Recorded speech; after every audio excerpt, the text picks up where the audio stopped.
मागे मला वाटतं राधा भोसेंनी आपल्याला अवमान याचिका दाखल केली होती. काय नेमकी अशी प्रक्रिया आहे? एक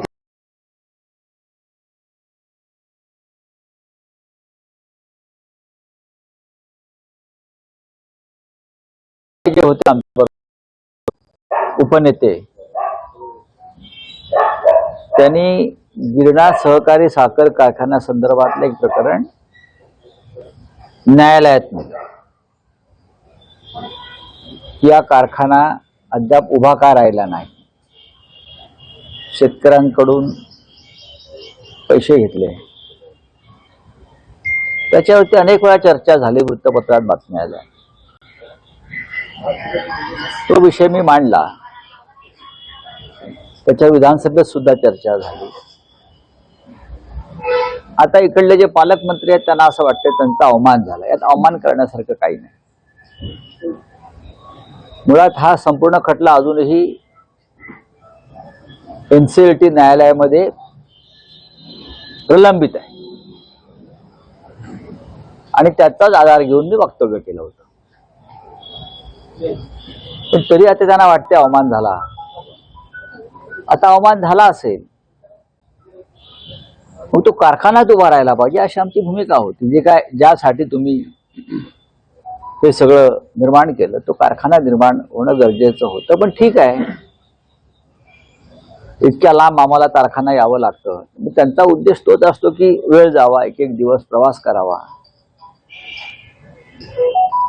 पण स्वतः अद्वै हिरेच ज्याने हे प्रकरण निर्माण केलं तेच त्यांच्या पक्षात गेले. म्हणजे ठीक आहे, डायरेक्ट नसतील पण भाजपमध्ये गेले. आता तो खटला ते लढतील. स्वतः जे भाजपमध्ये गेलेले आहेत सत्तेत, आता तो खटला त्याने लढावा सत्तेच्या माध्यमातून. आणि आम्ही ठरवलं की आम्ही या खटल्यातून बाहेर पडावं,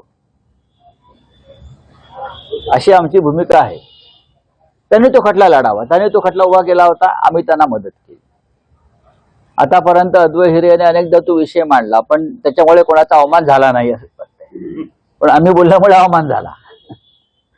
पण ठीक आहे, आता ज्याने हा मूळ प्रकरण आणलं होतं ते खटला लढतील. ते सत्ताधारी पक्षामध्ये आहेत आणि सत्ताधारी पक्षामध्ये जे देवेंद्र फडणवीस किंवा नरेंद्र मोदी आहेत त्यांची भूमिका आहे ना खाऊंगा ना खाने दूंगा.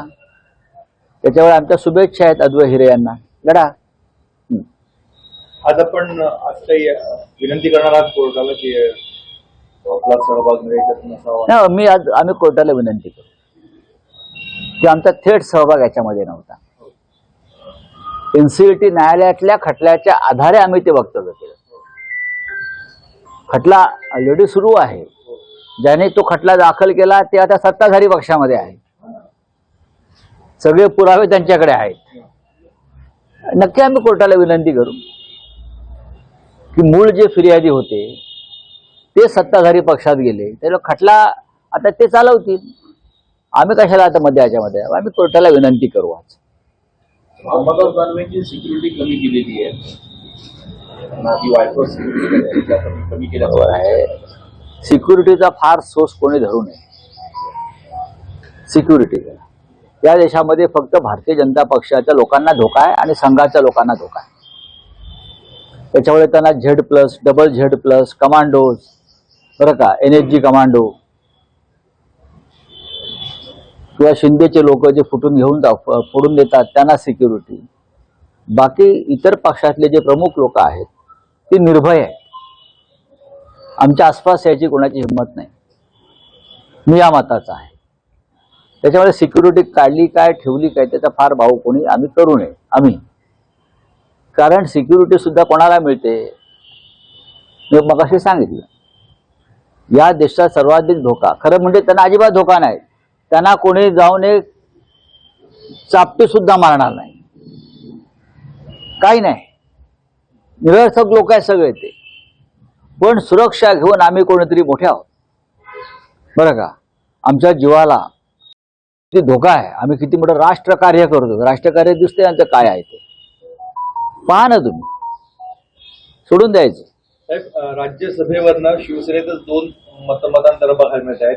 एकीकडे आपण म्हणतात की पवार साहेब यांनी राज्यसभेवर जायला पाहिजे, तर दुसरीकडे आदित्य ठाकरे यांचं म्हणणं आहे की ज्या चतुर्वेदी आहेत विद्यमान खासदार, मला माहित नाही याविषयी. मी पक्षाच्या निर्णयाशी कायम बांधील असलेला एक नेता आहे. शरद पवार जर उभे राहिले तर काय हा प्रश्न आहे ना, एवढंच, बाकी काही नाही. बाकी जर माननीय उद्धव साहेबांनी कोणाला उमेदवारी दिली पक्षातून तर तो त्यांना निवडून आणणं आमच्या सगळ्यांचं काम आहे. पण जर शरद पवारांसारख्या नेत्याने इच्छा व्यक्त केली तर त्याच्यावर चर्चा करावी लागेल, एवढंच मी म्हणालो. मी कोणाचं नाव घेतलं नाही, अजिबात घेणार नाही मी नाव. मी माझ्या पक्षाच्या भूमिकेशी बांधील आहे. पण आदित्य ठाकरेंचं सरळ म्हणणं आहे की दोन्ही राष्ट्रवादी एकत्र आले तर पुढे भविष्यामध्ये वेगळ्या अडचण निर्माण होऊ शकते, त्यामुळे मग ज्या चतुर्वेदी आहेत आपल्या खासदार त्यांनाच पुन्हा एकदा संधी दिली. नाही, ते ठीक आहे ना, बरोबर आहे त्यांचं. ते मोठे नेते आहेत आदित्य ठाकरे हे, त्याच्यामुळे त्यांनी जे सांगितलेलं आहे त्याचा महाराष्ट्राने विचार केला पाहिजे. तर भाजपचे मंत्री आशिष शेलार यांनी कोल्हापुरात कव्वाली महोत्सवाचं आयोजन केलं. करू द्या ना करू दे, काम काय आहे सरकार, करू दे. हर्षवर्धन सपकाळ असं म्हणले चंद्रपूरमध्ये उभाटामुळे आमचं महापौर. नाही, असं हे चुकीचं आहे, हे चुकीचं आहे. तुमच्या आपापसातल्या गटबाजीमुळे तुम्ही महापौर पद गमावलं. आम्ही तुमच्या बरोबरच होतो आणि म्हणूनच माझ्या माहितीप्रमाणे दिल्लीमध्ये या दोन्ही गटांना समजवण्यासाठी एक बैठक उच्च पातळीवर झाली आणि त्यात त्यांना समज देण्यात आली. दोन गट एकत्र येऊ शकले नाहीत आणि त्याचा परिणाम चंद्रपूरच्या राजकारणावर झाला. तर आपले नगरसेवक जे आहेत मधुर म्हात्रे हे श्रीकांत शिंदे यांच्या दौऱ्यात काल दिसले. श्रीकांत शिंदे मुंबईतले नाही, मधुर म्हात्रे म्हणून ना मला माहिती. आज जसं आपण कोर्टामध्ये हजर होणार आहे तसेच राहुल गांधी देखील भिवंडीमध्ये हजर होत आहेत. तुमची अवमानाचीच याचिका होती आणि ते अवमान प्रकरणीच आज राहुल गांधी किंवा संजय राऊत वगैरे अशा लोकांनी काही विधानं केली काय लगेच सरकारचा किंवा सरकार पक्षाचा अवमान होतो, याचा आम्हाला अभिमान आहे. ते भिवंडीत आहेत, मी मालेगावात आहे. बोलिये. सर, दोन तीन दिवसापूर्वी किरीट सोमय्या नाशिकमध्ये आलेले होते. बांगलादेशचा त्यांनी मुद्दा घेतला, परंतु मुंबईमधले जवळपास 80% रेल्वे स्टेशनच्या बाहेर हे बांगलादेशी माफिया किंवा मुंब्रा माफिया आहेत. याबद्दल त्यांनी वक्तव्य केलं. हे तुम्हाला किती गंभीर वाटतं? आतापर्यंत भाजपा सरकारमधून 6 रेल्वे मंत्री झाले माझ्या माहितीप्रमाणे. राम नाईक रेल्वे मंत्री होते, नितीश कुमार रेल्वे मंत्री होते, सुरेश प्रभू रेल्वे मंत्री होते, आता अश्विनी वैष्णव आहेत, मध्ये सुद्धा इतर 2-4 लोक त्यांच्या पक्षाचे रेल्वे मंत्री झाले. मग या रेल्वे फलाटावरच्या बाहेरच्या बांगलादेशींना काढण्यासाठी या सरकारनं काय केलं?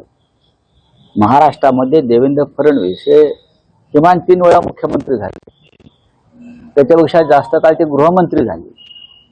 मग राज्याच्या गृहमंत्र्यांनी किंवा मुख्यमंत्र्यांनी हे बांगलादेशी काढण्यासाठी, बाहेर काढण्यासाठी काय कार्यवाही केली हे समजून घेणं गरजेचं आहे ना. यायचं आणि नुसतं ठो बोंबलायचं आणि निघून जायचं, याला काय अर्थ आहे का? सरकार हातात कशा करता असतं?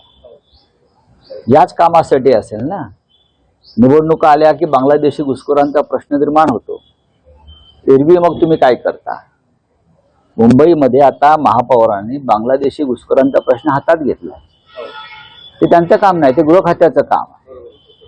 पण असे प्रश्न निर्माण करून मूळ प्रश्नावरचं लक्ष उडवायचं हे साधारण भारतीय जनता पक्षाचं धोरण आहे.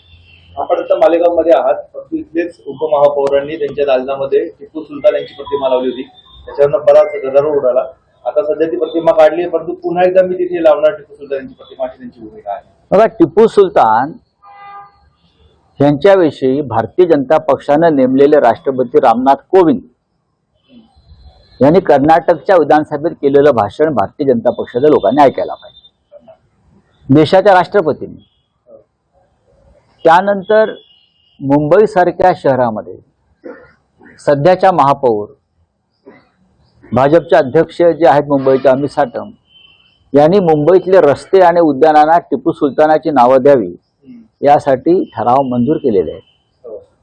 मीरा भाईंदर असेल, अकोला असेल, भाजपच्या सत्तेने केलेली कामं आहेत ती की टिपू सुलतान एक महान स्वातंत्र्य सैनिक आणि योद्धा होता असे ठराव आहेत बरं का।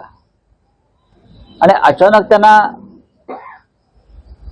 ही भूमिका जी त्याने घेतली अचानक, म्हणजे त्यांना काय अशी उपरती झाली। छत्रपती शाहू महाराजांनी सुद्धा काल टिपू सुलतानविषयी एक वक्तव्य केले आहे। भारतीय जनता पक्षाला फक्त हिंदू आणि मुसलमान ही भांडणं लावण्यासाठी कोणतेही कारण चालतं। टिपू सुलतान हा इंग्रजांविरुद्ध लढला। टिपू सुलतान हा इंग्रजांच्या विरुद्ध लढताना त्याने मृत्यूला कवटाळलं हे सत्य आहे, पण त्याच्या जीवनात त्याने केलेल्या काही चुका आहेत, त्याच्यावर जे आक्षेप आहेत, धर्मांतराचा असेल, अन्य काही गोष्टी असतील, त्याला कोणी पाठिंबा देणार नाही। पण त्याला पाठिंबा भाजपनं दिलेला आहे, टिपू सुलतानला। पण आता राजकारण करायचं आहे म्हणून ते टिपूच्या नावाने टिपऱ्या वाजवत आहेत। आपल्या पक्षाची काय भूमिका राहणार? आमच्या पक्षाची काहीच भूमिका नाही। सर, सिन्नरला एका 17 वर्षीय मुलगी 15 दिवसापासून बेपत्ता आहे। तिची आईने संग्राम जगताप जे आमदार आहेत त्यांची भेट घेतली।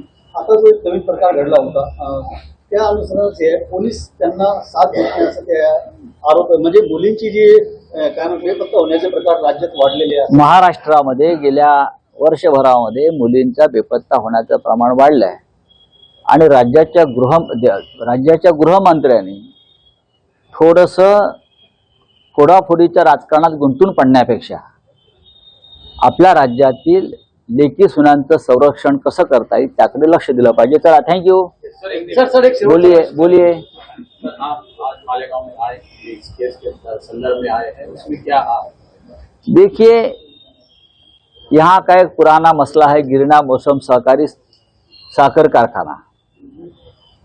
उसके लिए किसानों से पैसे वसूले और अब तक वो कारखाना बना नहीं है। उस बारे में यहाँ के एक नेता अद्वैय हीरे कोर्ट में गए,